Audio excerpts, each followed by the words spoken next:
নমস্কার, আমি শুভজিৎ। তো আজকে একটা নতুন ভিডিও নিয়ে চলে এসেছি, যেটা হলো বার কর্ড।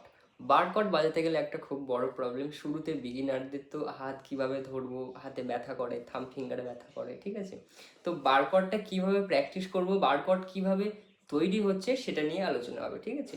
তো সবার আগে আমাদের মিউজিকের 12টা নোট, এই 12টা নোটের নাম জানতে হবে। তো মিউজিকের 12টা নোট সবার আগে বলে দিই। তো আমাদের 6 নম্বর স্ট্রিংয়ের নাম কি? E, obviously. তো ই এর পরে F, F sir, G, G sir, A, A sir, B, C, C sir, D, D sir, আবার ই। তো এই দেখো 12 নম্বর ঘরে গিয়ে আবার ই নোট পেলাম। কেন? কারণটা হচ্ছে আমাদের মিউজিকের 12টা নোট, আর এই 12টা নোট জুড়ে একটা অক্টেভ হয়। আর এই 12টা নোট এরকম সার্কেলের মতন সবসময় ঘুরতে থাকে। আমরা যেখান থেকেই কাউন্ট করি তো ওই পরপর চলতে থাকবে। আমরা যদি এখান থেকে কাউন্ট করি A, A sir, B, C, C sir, D, D sir, E, আবার এখানে গিয়ে F, F sir, G, G sir, A, মানে ঘুরে এখানে এলাম, ঠিক আছে? আর এর পরেও নোট আছে, ই এর পরে এখানে F, F sir, G, G sir, A, A sir, এইভাবে মানে এটা সেকেন্ড অক্টেভ হয়ে গেল। তো এইভাবে আর কি আমাদের মিউজিকটা চলতে থাকে, ঠিক আছে? তো এবারে ই কর্ডটা কিভাবে হচ্ছে, আমাদের একটা কর্ড সা, গা আর পা, তিনটে নোট নিয়ে একটা কর্ড তৈরি হয়, ফার্স্ট, থার্ড আর ফিফথ। তো দেখো আমরা এই যে ই মেজর ধরলাম, এই ই মেজরের মধ্যে সা গা পা আছে, ঠিক আছে? First, third, fifth. এবার দেখো এটা তো ই মেজর, এই যে কীভাবে ধরতে হয় অবভিয়াসলি আপনারা জানেন। তারপরেই এই লেভেলটা, ঠিক আছে? তো দেখুন এটাকে উল্টে ধরছি, এই এটাও ই মেজর, সেম একই ব্যাপার। ই নোটটা ওপেনে বাজছে, এই নোটের নাম অনুসারে কর্ডটা হচ্ছে, ওকে? তো সরি তো এটা হচ্ছে ই কর্ড। এবার একটা ঘর সরিয়ে এনে যখন এই যে বার দিলাম, তখন এটা হয়ে গেল এফ কর্ড। কেন? ই এর পরের নোটের নাম এফ, শুরুতে বলেছিলাম।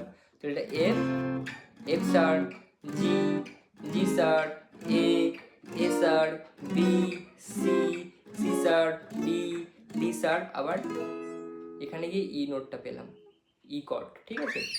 তো আশা করি বুঝতে পেরেছেন। এবার মাইনর যেটা সেম একইভাবে, এটা তো ই মাইনর, উল্টে ধরছি 2 3 দিয়ে, সরি 3 4 দিয়ে।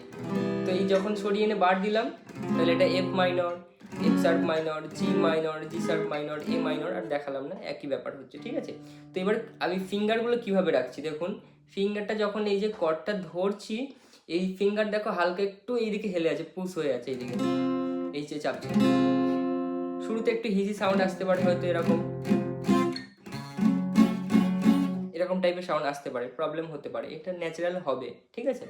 তো এবার দেখো এই যে ফিঙ্গারের এই যে ক্যারাচের এই জায়গাটা, এই সাইডটা আমি কিন্তু ফেলছি এইভাবে। তাহলে এটা এফ হলো, এফ শার্প হলো, জি হলো, জি শার্প হলো, পরপর চলে আসছে।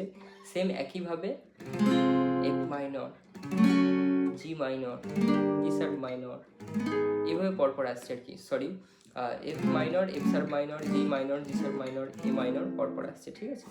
তো এবারে প্যাটার্ন আমরা প্র্যাকটিস করব। আপনারা নর্মাল মনে করুন কোনো একটা প্যাটার্ন জানেন, তো র্যান্ডামলি আমি একটা দেখিয়ে দিচ্ছি, 3/4 একটা প্যাটার্ন, ঠিক আছে? Down down up down up down down up down up, 3/4, ঠিক আছে?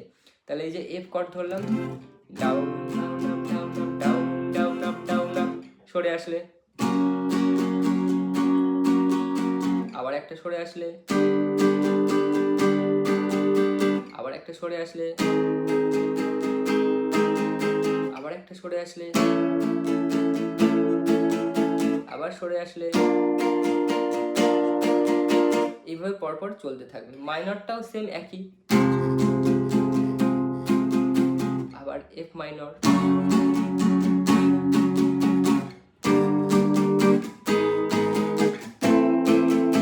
এবার যেটা বলেছিলাম শুরুতে, যে বিগিনারদের প্রবলেম হবে কি, আমাদের থাম ফিঙ্গারটা ব্যথা করবে, আর ফিঙ্গারগুলো ঠিকঠাক না বসার কারণে যে সাউন্ডটা একটু হিজি হিজি সাউন্ড হবে, প্রপার ক্লিয়ার সাউন্ডটা আসবে না। তো এটা শুরুতে হবে, ন্যাচারাল, এটা নিয়ে মানে এক্সট্রা কিছু ভাবার নেই। প্র্যাকটিস করতে করতে আস্তে আস্তে ঠিক হয়ে যাবে এটা, ঠিক আছে?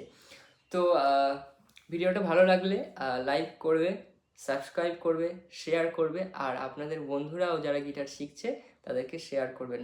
আপনারা একা শুধু কেন দেখবেন ভিডিওটা, ঠিক আছে? তো থ্যাংক ইউ, এটাই আপনাদের কাছে দেওয়ার ছিল বার্তা একটা। যতটুকু জানি ততটুকু আর কি শেয়ার করছি, আমি বলছি না অনেক কিছু জানি, ঠিক আছে? তো থ্যাংক ইউ, সাপোর্ট করবেন।